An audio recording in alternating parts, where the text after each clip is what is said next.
the city red with a black stroke. Where you at? Tell me where you at, bro. Where you? Tell me where you at, bro. Where you at? Today on One Always There.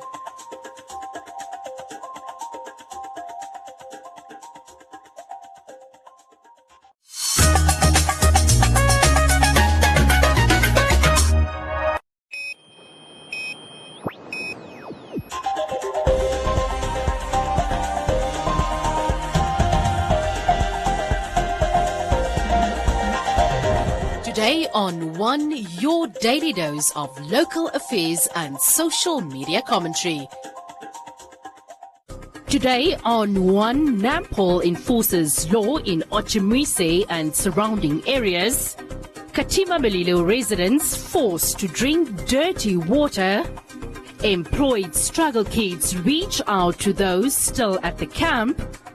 And appeals committee members ready to take on task ahead.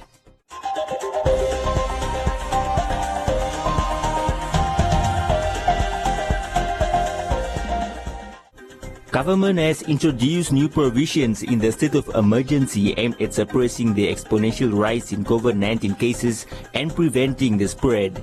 In Karutura over the weekend, the law enforcement still came across incidents of non-compliance that led to a few arrests. The operation by Nampol kicked off in Ochimwese, whereby officers made a turn at the shopping center to tell vendors that it is time to pack up and leave for home. The contingent also engaged shop owners, urging them to keep a register with information kept confidential as well as closing on time.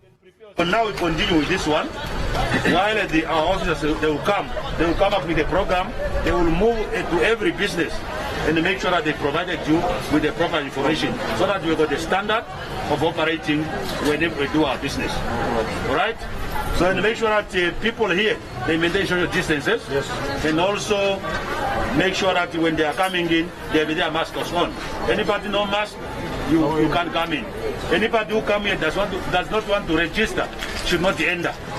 As it started to get dark, the operation made a few stops at random shebeens, educating the operators on the new regulations and asking them to produce liquor licenses.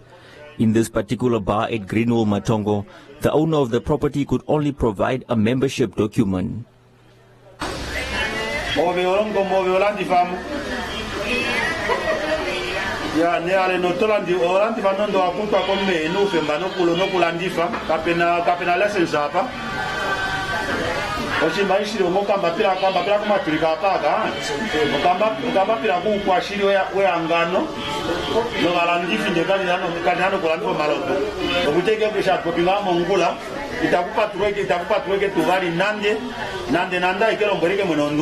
At another bar across the street, an unusual situation unfolded as the police were unexpectedly handed documents that proved that the shebeen is run by the military in the place of a license.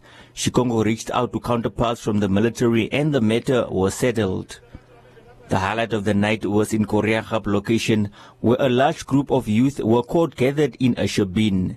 As the police approached, the lights were switched off and many escaped through a back door, but 3 women and 4 men were found in 2 rooms where they pretended to be asleep.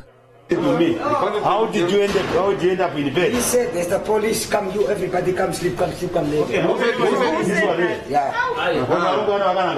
Now you are talking. Yeah, he was the one saying us come sleep, there's the police. Very good. Now you are talking. You know where's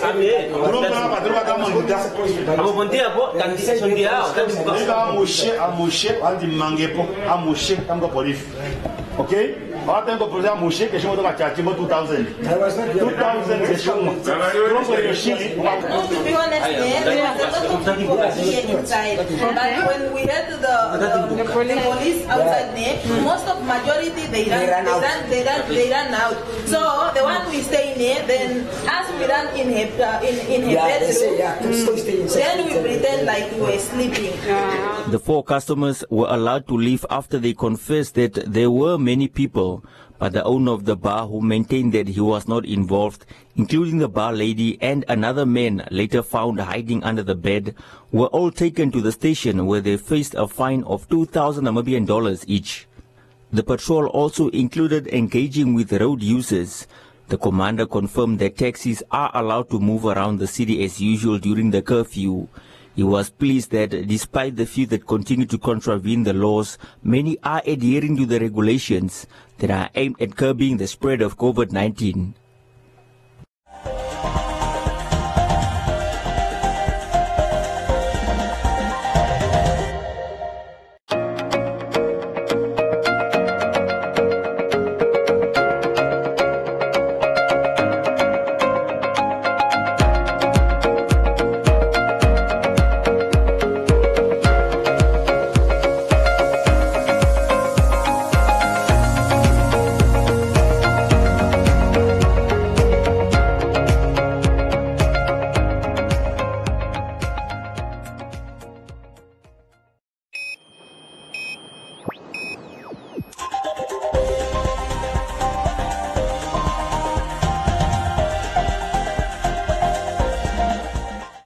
Katima Mulilo residents are being forced to drink dirty water as they have no means of accessing potable water.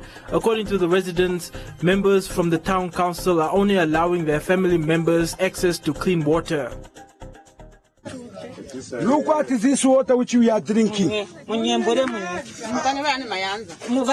this water or tea? Pure water. From here we take this. This is the water which we are drinking, and I'm going to drink it. I always drink it every day.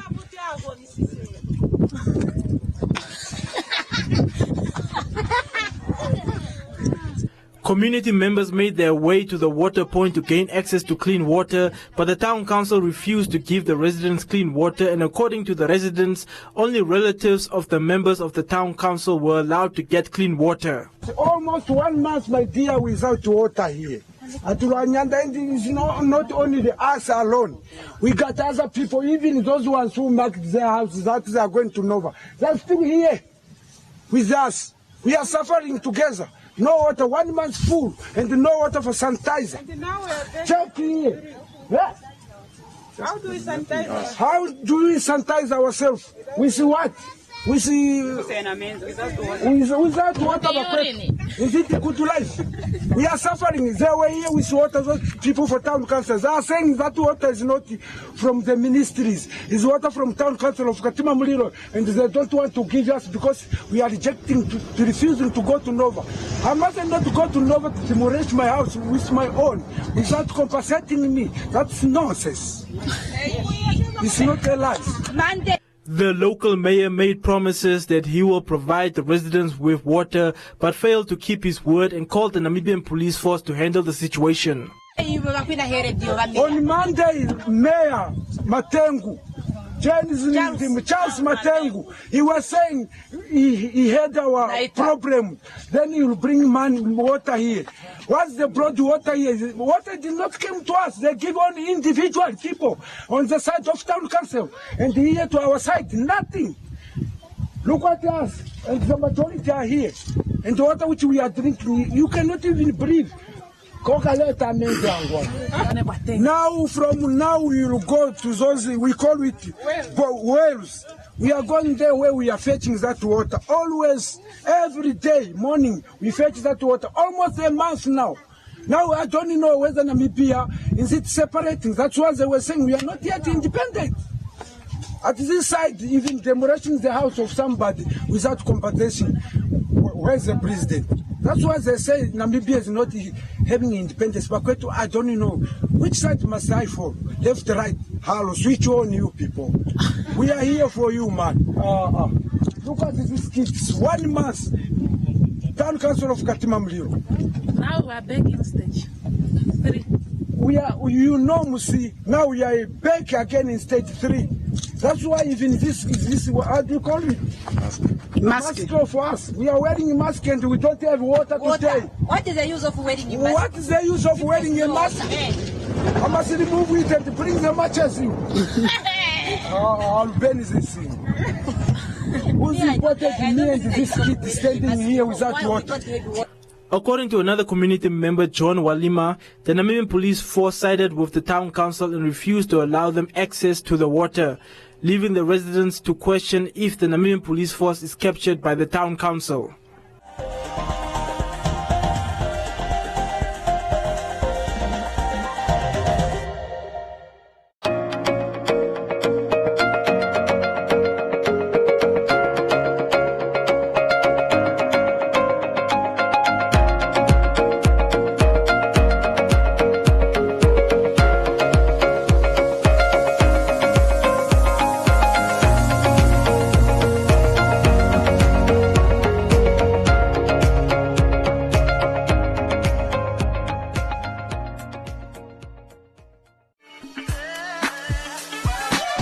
Share with us on #LearnOnOne. Tell us what you're learning and where you're learning it from. Send us your name and town to the One Africa TV's WhatsApp on 081 200 6659 or send an SMS to 555. One Africa TV. It just gets better.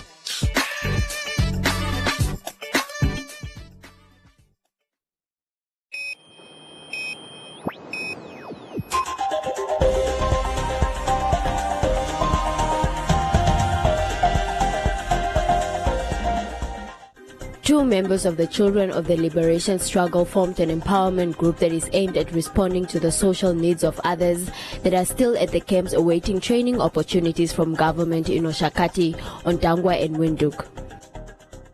The group, which recently donated food and sanitizers to the remaining 70 struggle kids at the Ndilimani camp north of Windhoek, said their initiative was to meet government halfway in addressing the plight of those born in exile. The founders of the group were themselves living at the camp not so long ago and are fortunate to be employed after undergoing a 6-month training course. Dispute the effort that our government took, we have decided to donate goods to our brothers and sisters who are still camping at the Rimani, Suapa Regional Office of Shana, as well as those who are at Ruben Danger Ashpara Training Center at Ondangwa. The goods, which include sanitizer, maize misat, rice, fish, bread, and bathing soap and others, to curb hunger among the group in the midst of the COVID-19 lockdown. We are children of liberation struggle who feel that COVID-19 is now everywhere in the country, and we felt that since the government has given us job opportunity, we decide to meet our government halfway to help our brother and sister. Majority of them, some of them, they are orphans. That's why we are starting here, and we really want them to get jobs as like us. This is the way we go through, and we never forget them. We are not doing this for political motivate. We are doing it on our own, under the exile youth groups. We are having a lot of group of children of liberation struggles, but we are also in they are also my brother. We are also in that groups, but our groups are doing different. What you are doing is not what they are doing. Receiving the donations, one of the Children of the Liberation Struggle noted that the donations came at the right time, as it has been a month since they have received any food. They must continue helping us.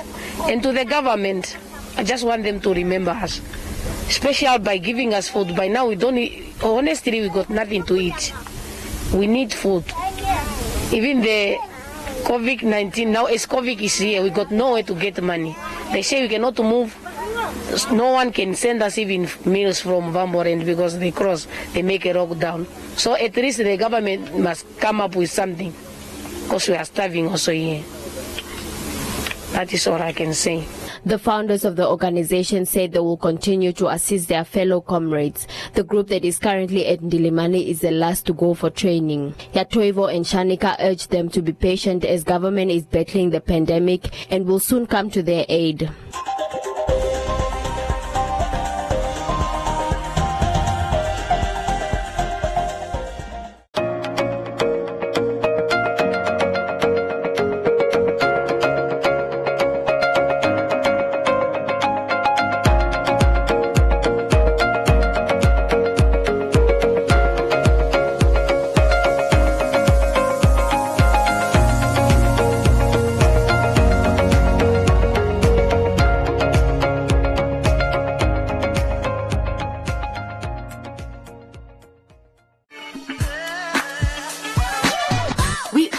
love to hear from you.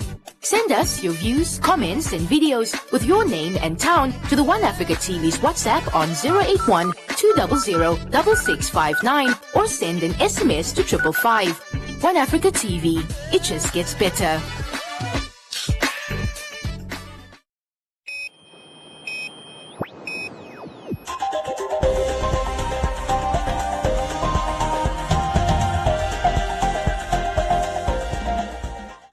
Minister of Sports, Youth and National Services Agnes Jongarero appointed an appeals committee which she says will be important in the fight to solve disputes within sports federations. According to the Country Sports Act of 2003, it calls for the appointment of an appeals committee which is tasked to act as mediators between individuals who wish to appeal against a decision by a sport body or a sport umbrella body.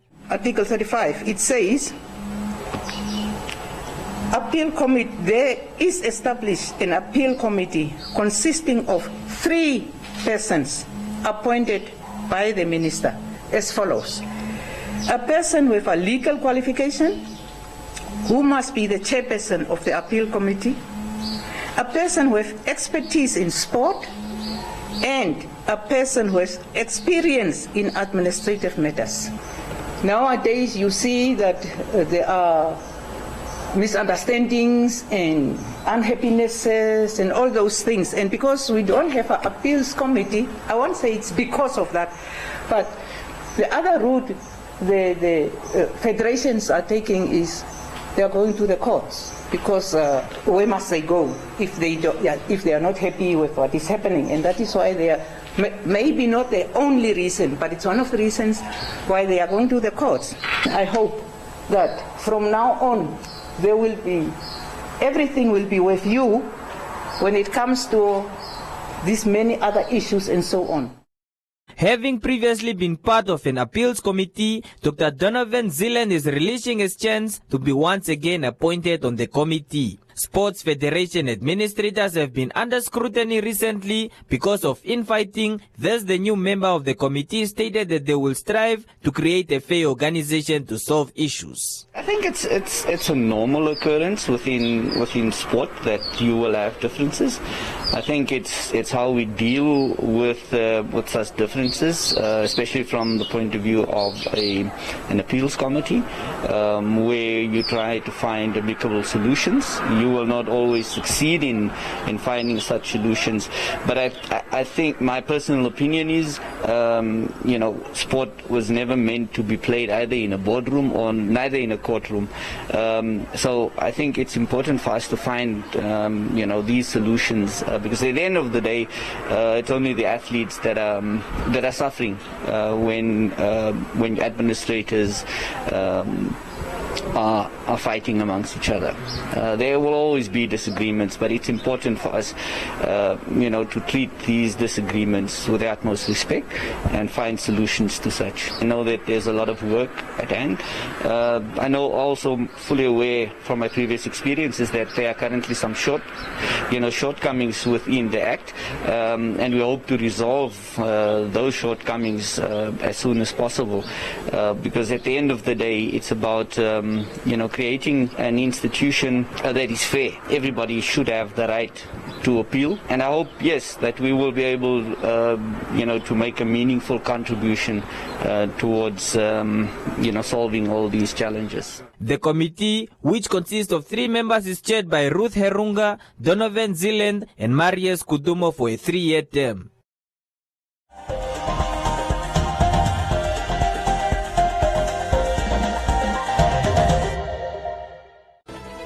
Win a share of $20,000 Namibian dollars.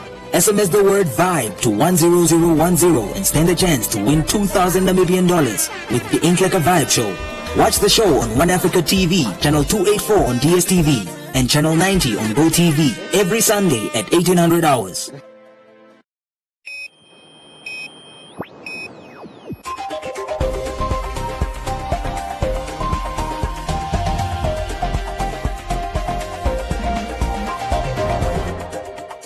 In other leading stories, The Coca-Cola Foundation has had a significant impact on Namibia's fight against COVID-19 after donating close to $1 million Namibia dollars to the Namibia Red Cross Association in recent months.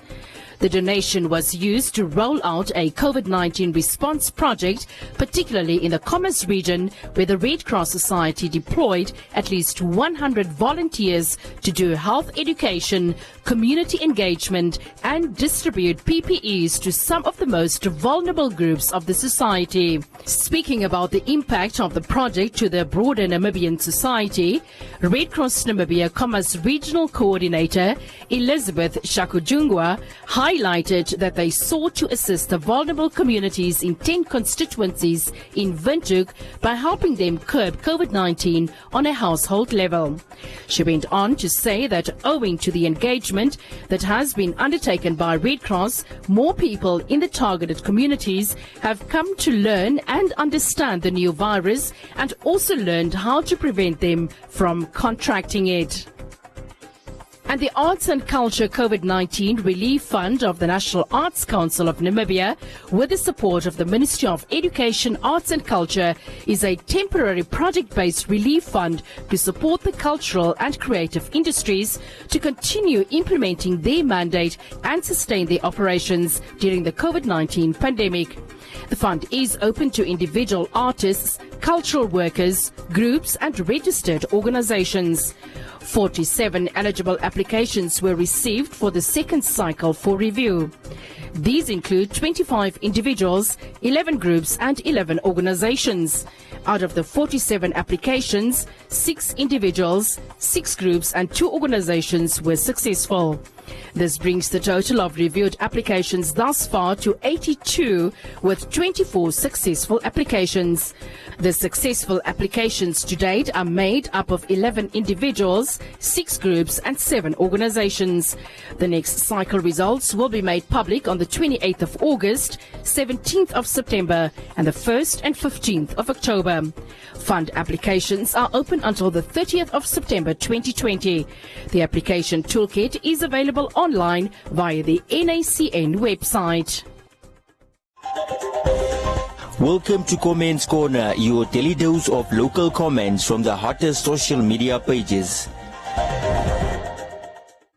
Residents of Okuriangava's Ongoye Pongo have expressed their disappointment with the Ministry of Health and Social Services for alleged negligence after a positive case of COVID-19 was sent back home to self-isolate due to insufficient space in Windhoek's isolation facilities. Willem said the Ministry of Health should change the way it informs the public when people test positive. Nusiku said the problem is created by those who settle illegally and later want services.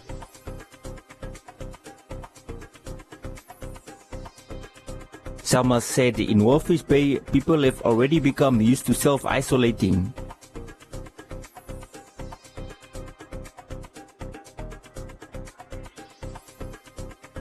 Princess said that they are tired of telling their leaders the same story and are ignored while other places continue to get developed.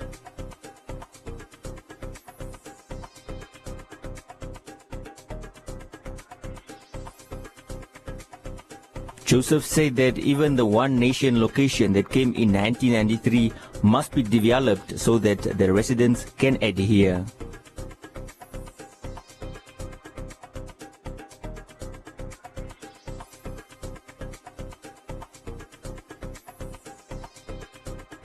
A group of Aranda's residents recently marched to the town council to raise their concerns towards the council. The group, led by Mita Ntlai, handed over a petition to the Aranda's town council whereby residents requested for better service delivery in the town. Muna said that is the way to go as they are hiding behind COVID for their poor services. Kasika is not impressed and said people should adhere to the regulations.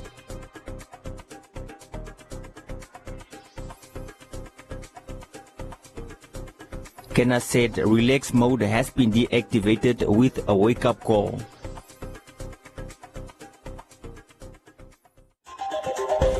And that is all from Comments Corner. Be sure to post your comments on our social media pages for broadcast every day only on Today and One.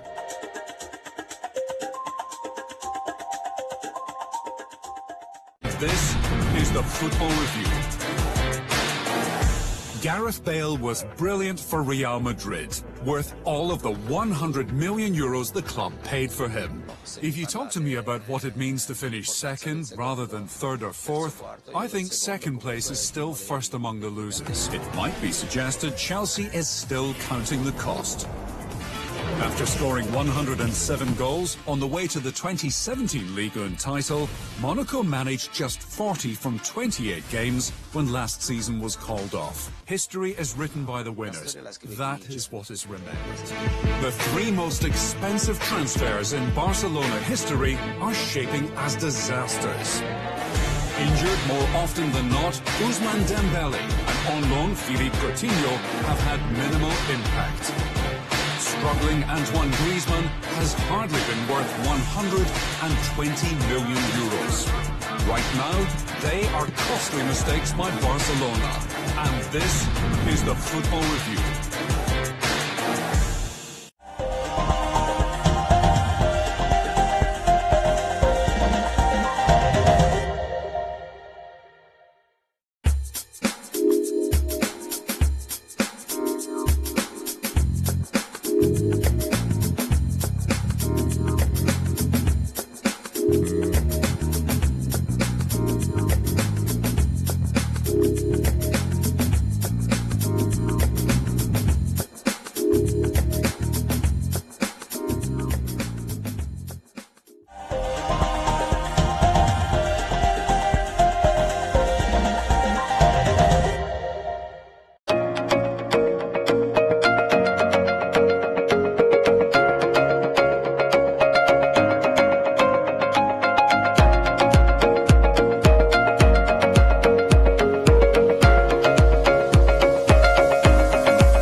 A look at the weather forecast. The Namibia interior partly cloudy and cold to mild in the south. Elsewhere sunny and mild to warm but hot in the north. The coast partly cloudy and warm, and the wind moderate easterly to fresh southerly.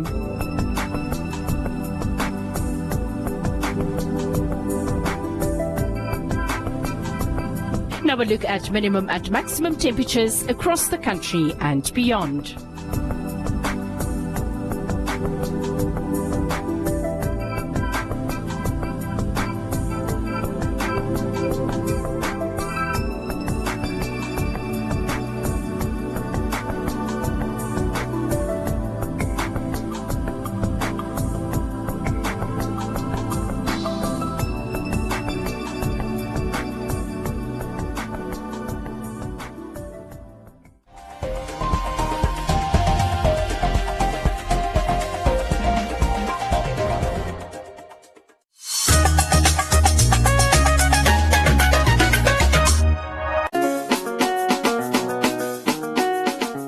One day we went to I think it's the opening of Oshakati Stadium. Then I was a lead singer there. Then this DJ Remind came to me. I was like, "Hi, don't you want to be a solo artist?" I said, "What is solo?" Ladies and gentlemen, my name is DJ Siambra Masgum Kwampiri Perez Kabuka Pleasure Return from the Might of this region. Happy Friday, what's up? It's Friday, happy Friday. Abdallah is joining us in the hot seat. She said it right. She said it right. She said it right. Welcome to the tribe. Thank you so much. Hi to Holland, Namibia. Welcome to the tribe on One Africa TV. My name is Shay the Goddess, and I keep you company every Friday along with some of Namibia's biggest artists right here on this platform.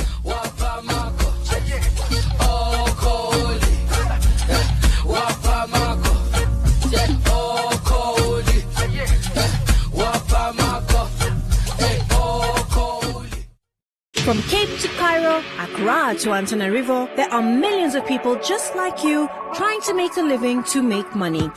And there's no magic way to get rich quick, unless you're Aliko Dangote. You're not Aliko Dangote, are you? No? Well, perhaps we can help you get a little further along the way. With BBC reporters all over Africa, we find the stories, the successes, and the startups that will help you make the most of your money. This is Smart Money. On BBC World News, the biggest African and international news stories focus on Africa.